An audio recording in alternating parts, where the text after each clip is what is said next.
नए साल की सबको शुभकामनाएं। पिछला साल कोरोना से शुरू हुआ, लेकिन इस साल वैक्सीन से शुरुआत हुई है। तो देश को एक आश्वस्त करने वाली ये साल रहेगा, ये मुझे विश्वास है। अमेरिका की एक प्रख्यात आकलन करने वाली संस्था है, सर्वे करने वाली संस्था है मॉर्निंग कंसल्ट्स। उसने 13 प्रमुख लोकतांत्रिक देशों के नेताओं का बारे में जनता को क्या लगता है इसका आकलन किया। और भारत के लिए गौरव का विषय है कि प्रधानमंत्री नरेंद्र मोदी जी का अप्रूवल रेटिंग सबसे ज्यादा 55% आया है। सभी प्रमुख देश इसमें थे, America, Britain, Australia, Canada, France, Italy, Japan, German, Brazil, Mexico, दक्षिण कोरिया, स्पेन। सभी प्रमुख देशों के नेताओं के बारे में जनता का आकलन किया गया और उस आकलन में 55 अप्रूवल रेटिंग के साथ सबसे आगे मोदी जी है। 2 नंबर पर मेक्सिको के अध्यक्ष है मैनुअल ओब्रेडोर, उनको 29 अप्रूवल रेटिंग है उनका। और तीसरे स्थान पर ऑस्ट्रेलिया के है 27 है। यानी एक तरह से पहले और दूसरे में लगभग आधे का अंतर है। तो ये जो है मोदी जी की लोकप्रियता। और सबसे विशेष बात है कि पिछले 6 साल दुनिया के एकमात्र नेता ऐसे हैं जिनकी लोकप्रियता लगातार बरकरार है या बढ़ रही है। 6 साल, इट्स अ रेयर फिनोमिना। ये दुनिया में ऐसा नहीं होता। कभी सफलता रहती है, कभी विफलता आती है, कभी रेटिंग बढ़ता है, कभी कम होता है। लेकिन मोदी जी है कि जिनका रेटिंग लगातार बढ़ रहा है। गैलप इंटरनेशनल ने भी एक सर्वे किया था, तो जिसमें आया था कि 91% भारतीय मानते हैं कि कोविड के बारे में मोदी जी ने जो किया है काम वो बहुत अच्छा है। सी वोटर और IANS ने भी सर्वे किया है, उसमें 75% लोगों ने कहा है कि कोविड के बारे में मोदी जी की रणनीति बहुत सफल रही है। वर्ल्ड हेल्थ ऑर्गेनाइजेशन ने भी प्रशंसा की है। आपको मालूम है उनके विभिन्न कामों के लिए विभिन्न दुनिया के अवार्ड से उनको नवाजा गया है। ये बेहद लोकप्रियता क्यों है? क्योंकि मोदी जी दूरदृष्टि से सोचने वाले नेता है। देश की विकास की उनकी एक निश्चित विजन है और उसके लिए वो कार्यक्रम बनाते हैं और सफल करते हैं। देश प्रथम, यही उनकी धारणा है। देश के लिए सब कुछ और देश ही सब कुछ। इस धारणा से जो काम करते हैं, सबका साथ, सबका विकास, सबका विश्वास, आत्मनिर्भर भारत की दृष्टि रखते हैं, उसको लेकर आगे बढ़ना चाहते हैं। Made in India, made for the world, ये नारा लेकर आगे बढ़ते हैं। दुनिया में भारत का स्थान भी बढ़ गया, दबदबा भी बढ़ गया।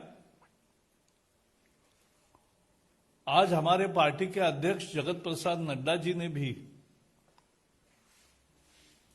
इस आकलन के बाद मोदी जी की भूरी भूरी प्रशंसा करके अपना ट्वीट किया है। हम अगर देखेंगे कि पिछला साल एक तरह से कोविड का वर्ष था,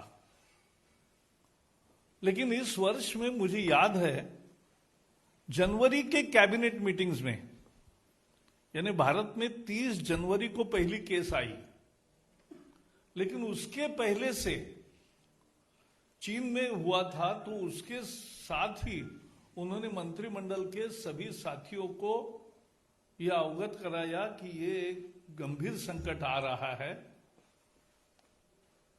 और इसका ढंग से मुकाबला करना चाहिए। तो ये पहले से स्वयं जागरूक थे, संकट आने के बाद नहीं जागे हैं, पहले जागे हैं और उसका काम किया है, लोगों को साथ लिया।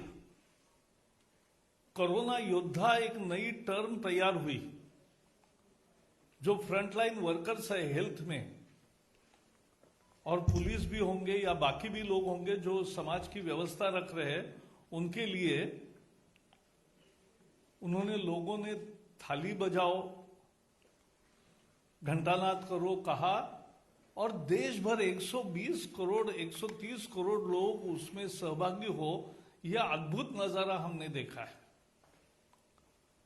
ऐसे ही कोरोना योद्धाओं के लिए दिए जलाने का भी आह्वान किया था, वो भी आया तो जनता को सहभागी करके लिया इस मिशन कोरोना में, कोरोना से युद्ध किया और लोगों को जागरूक रखा। और बहुत सिंपल नारे उन्होंने गढ़े, 2 गज दूरी, मास्क है जरूरी। दूसरा नारा भी सब में लोकप्रिय हुआ, जब तक दवाई नहीं तब तक ढिलाई नहीं।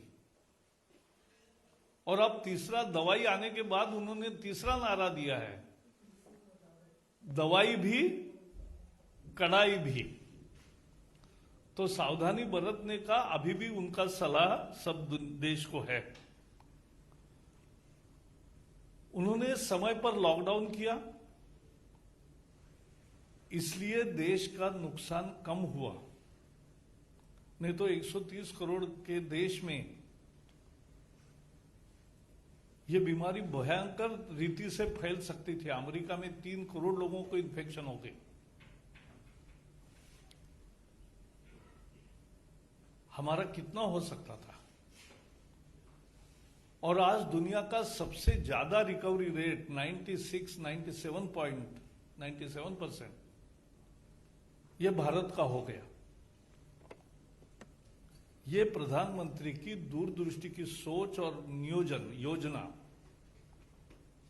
ये जिस तरह से किया उसके कारण ये हुआ है। हमारे यहां पीपीई नहीं बनता था, पर्सनल प्रोटेक्टिव इक्विपमेंट, मास्क नहीं बनता था, वेंटिलेटर नहीं बनते थे। आज ये सब देश में बन भी रहे हैं और बाहर भी अन्य देशों को हम दे रहे हैं। इतनी बड़ी, कितने लोगों को संक्रमण होगा पता नहीं था, तब उन्होंने बेड्स की योजना की, आइसोलेशन के बेड्स भरपूर हो, आईसीयू के बेड्स भरपूर हो, और उसके साथ साथ सभी स्वास्थ्य सेवा को इकट्ठा करते हुए नई योजनाएं भी की कि रेलवे के डिब्बे में भी अगर जरूरत हो तो कुछ मरीजों को रखा जा सकेगा। इस तरह की योजना करी, ये दुनिया में कहीं नहीं हुआ, वो उन्होंने करके दिखाया। दुनिया को पूरी दवा दी, हमारी हाइड्रोक्सो क्लोरोक्विन और बाकी भी दवाएं जो भारत की वैक्सीन्स और बाकी उपयोगी थे इस ट्रीटमेंट में, वो 80 से अधिक देशों में उसको रवाना किया। आज भारत शायद एक देश है कि जहां 4 वैक्सीन्स लाइन में तैयार हो रहे हैं। एक कल मान्यता मिली है इमरजेंसी प्रयोग के लिए सीरम के कोविशील्ड को, फिर भारत बायोटेक का आ रहा है, झाइडेक बायोटेक का है, और रशिया का जो स्पुतनिक आया है उसका भी हेटेरो कंपनी कर रही है। तो पूरी व्यवस्था देश भर में, उसका कोल्ड स्टोरेज की व्यवस्था, उसके ड्राई रन की व्यवस्था, आज पूरे देश भर में ड्राई रन हो रहा है। एक ऐप होगा, आप सभी लोग भी फ्रंटलाइन ही है एक तरह से, आपको केवल रजिस्टर करना है, फ्रंटलाइन वर्कर को प्रायोरिटी है, आपको नंबर आएगा, उस स्थान पर जाके आपको टीका लेना है। तो इतनी सुचारू व्यवस्था, ये सब उनके नेतृत्व की एक परिचय इस एक वर्ष के संकट में मिला है। क्योंकि कोरोना जैसे संकट में सामना करते समय नेतृत्व की एक तरह से परीक्षा होती है, और इस संकट का जिस तरह से मोदी जी ने मुकाबला किया, उनकी लोकप्रियता और बढ़ी है। और इसलिए मैं मानता हूं कि ये पुरस्कार, आकलन और सर्वे का जो नतीजा है वो बहुत महत्वपूर्ण है। वो दिखा रहा है कि भारत आज किस पोजीशन में है और मोदी जी कितने समर्थता से इसका नेतृत्व कर रहे हैं, दूरदृष्टि से योजना कर रहे हैं, कमिटमेंट के साथ काम कर रहे हैं। और इसलिए दुनिया में आज इतने बड़े देशों के, लोकतांत्रिक देशों के प्रमुखों में उनका स्थान लगातार बरकरार भी है और लोकप्रियता बढ़ रही है। यही आज मुद्दा था। जस्ट अंत में कहूंगा कि उनको केवल 1-2 साल में जो पुरस्कार मिले, वो भी अगर ध्यान रखेंगे कि global goalkeeper award Melinda Gates foundation ने, जो हमने शौचालय से लेकर सभी स्वास्थ्य सेवाओं में जो आयुष्मान भारत से लेकर काम किया, उसके लिए दिया। King Hamad order of renaissance, पूर्व खाड़ी के सभी देशों के साथ जिस तरह से संबंध बनाए, मालदीव का भी निशान इजुद्दीन, ये बहुत बड़ा अवार्ड उनको मिला। ऑर्डर ऑफ सेंट एड्रयूज अपोस्टल, ये भी अवार्ड से उनको नवाजा गया। ऑर्डर ऑफ जायद, ये संयुक्त अरब अमीरात ने उनको पुरस्कार दिया। सियोल शांति पुरस्कार मिला 2018 में, 2 साल पहले, वो भी आपको मालूम है। और फिलिप कोटलर प्रेसिडेंशियल अवार्ड मिला। तो ये सारे अवार्ड बया यही करते हैं कि एक सक्षम नेतृत्व भारत को मिला है, एक दूरदृष्टि का नेतृत्व मिला है, और उस नेतृत्व के तहत भारत एक तरक्की तेजी से आगे बढ़ रहा है और विश्व में एक प्रमुख ताकत बन के उभर रहा है। अब तो स्थायी समिति का भी यूएन में वो अस्थायी सदस्य बन गया है। तो भारत का रोल विश्व में भी रहेगा और भारत की तरक्की और आगे बढ़ेगी। यही मुझे लगता है इस जो मॉर्निंग कंसल्ट संस्था के द्वारा किए गए सर्वे का यही अर्थ है, यह हमें समझना चाहिए। मुझे इतना ही कहना है आज जी। इस विषय पे कुछ है तो पहले पूछे, फिर बाद में। आपने सम्मान की बात की, लेकिन कांग्रेस और ऑपोजिशन इसको डाइजेस्ट नहीं कर पा रही। ऐसा है, किसी को हजम नहीं होता है, लेकिन उससे वास्तविकता नहीं बदलती। देश के दिलो दिमाग में लोगों के मोदी जी बैठे और बहुतर लोग, ज्यादा से ज्यादा लोग उनको पसंद करते हैं, और 19 का विजय भी एक उसी का परिणाम है। और बाकी भी हमारे ग्राम पंचायत से लेकर जिला परिषद से लेकर विधानसभाओं तक जो सफलता मिल रही है। मैं एक उदाहरण बताऊं, मैं पुणे में, हमारे यहाँ पहली दफा बीजेपी को पूरा बहुमत मिल गया कॉरपोरेशन में, और 100 हमारे कॉरपोरेटर्स चुने गए। मैंने हर एक से बात की, हर एक को पूछा कि जहां हारते थे वहां वोट कितने मिले, जिस विभाग में हारते थे आप, बीजेपी को कम वोट मिलते थे तो कितने हुए, तो वहां बढ़े, बोले झुग्गी झोपड़ी में बढ़े, यहां बढ़े। तो मैंने कहा क्यों, गरीब बस्तियों में बढ़े? तो मैंने कहा क्या कारण है? तो बोले मोदी।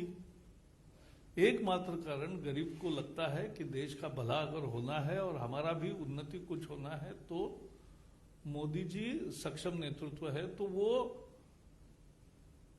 नगर निगम के चुनाव में भी मोदी जी एक रेफरेंस पॉइंट होता है, यह हमें समझना चाहिए। सर, कोरोना की वैक्सीन हराम या हलाल, इस पर बड़ी बहस छिड़ी मुझे इसका, मैं टेक्नोलॉजी का आदमी नहीं हूं इसमें, ये तो हर्षवर्धन जी बताएंगे। लेकिन एक सत्य है, अपनी वैक्सीन कारगर है और दुनिया भी इस्तेमाल कर रही है, और हमारे यहाँ भी बाकी जो भी आएगी वो भी परीक्षण के बाद ही आती है, तो वो सेफ, इसमें देखना होता है कि सेफ वैक्सीन है कि नहीं। तो अपनी जो भी वैक्सीन आएगी और रहेगी वो सारी ये रहेगी। सर, मेरा सवाल है, पश्चिम बंगाल के गवर्नर ने आशंका जताई है कि चुनाव में भारी हिंसा हो सकती है, क्योंकि जिस तरह से तृणमूल के नेता भड़काऊ बयान दे रहे हैं। अंकित मंडल ने बयान दिया है, कार्यकर्ताओं की इसमें से पीट कर इनको मार दें। इसको लेकर सर किस तरह से देखते हैं? पश्चिम बंगाल में जिस तरह से हिंसा का खेल तृणमूल कांग्रेस कर रही है, उसको वहां की जनता पसंद नहीं कर रही है, और इसलिए लोग बीजेपी के साथ खड़े हैं मजबूती से, और यही आपको दिखाई देगा चुनाव में भी। इतना ही, आज मैं दूसरे विषयों पे नहीं बोल रहा हूं।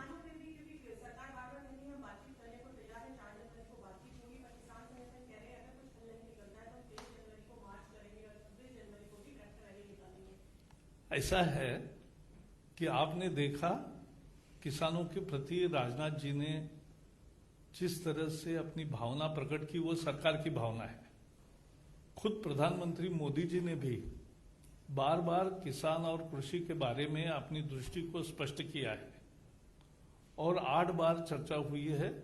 4 तारीख को परसों फिर से होगी, और हम तो आशावान हैं कि किसानों की समस्याओं में निजात होगा, उसमें समाधान होगा, और समाधान के साथ यह आंदोलन भी समाप्त होगा, और सब अपने अपने घरों में लौटेंगे, ये हमें विश्वास है। सर, आपने कहा कि दुनिया भर में तमाम जो अवार्ड तो बताते हैं कि पीएम मोदी की लोकप्रियता बढ़ी है कोरोना काल में जो काम किया। एक तरफ हम देख रहे हैं दुनिया में तमाम नेताओं की लोकप्रियता घटी और उन्हें सत्ता विरोधी लहर का भी सामना करना पड़ा है, एक बड़ा चुनाव हुआ उसमें। और दूसरी तरफ मोदी जी के नेतृत्व में चाहे जिला पंचायत को चुनाव हो, बीजेपी लगातार चुनाव जीती है। तो क्या सबसे अब अपोजिशन को सबक लेना चाहिए जिन मुद्दों पर बोलने की? लेकिन अपोजिशन में कुछ नेता ऐसे हैं कि जो सबक लेने को तैयार ही नहीं है।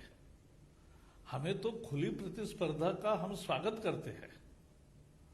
देश के लिए एक से एक बेहतर कार्यक्रम देने वाले सोच के साथ कोई नेता काम करता है तो उसका तो हम स्वागत करते हैं, किसी भी पार्टी में हो। लेकिन आज एक तरह से एक बैंक्रप्सी जो दिखाई दे रही है, वही मूल समस्या है। हाँ,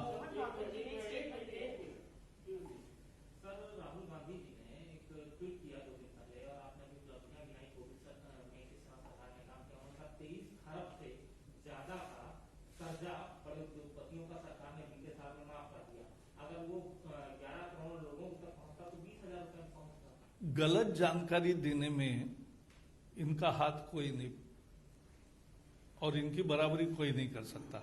लेकिन ये गलत जानकारी देश स्वीकार नहीं करता। सर, मेरा भी सवाल यही था। मोहन भागवत जी ने बोला है कि Hindu can never be anti national. वो पहले ही पेट्रियाटिक होते हैं, Hindu can never be anti national. आपने कहाँ पढ़ा वो अलग है, मैंने तो कल भाषण नहीं सुना। सुनो सुनो सुनो, मैंने जो पढ़ा वो ये पढ़ा कि मतभेद किसी का अलग हो, मत राय अलग हो, तो भी वो उसके देशभक्ति पर शंका नहीं करनी चाहिए। ये मैंने पढ़ा, आपने क्या पढ़ा वो अलग हो गया।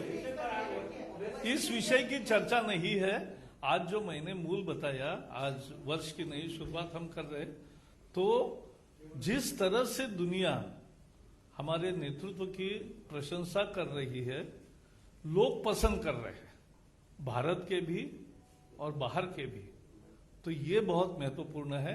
और भारत में लोगों की पसंदगी रोज दिन ब दिन बढ़ रही है। 6 साल लगातार कायम है, बरकरार है, और वो आगे बढ़ रही है। यही आज की खबर है। Subscribe to Nation Next YouTube channel and press the bell icon to get regular updates from Nation Next. Also like Nation Next Facebook page and follow us on Instagram and Twitter.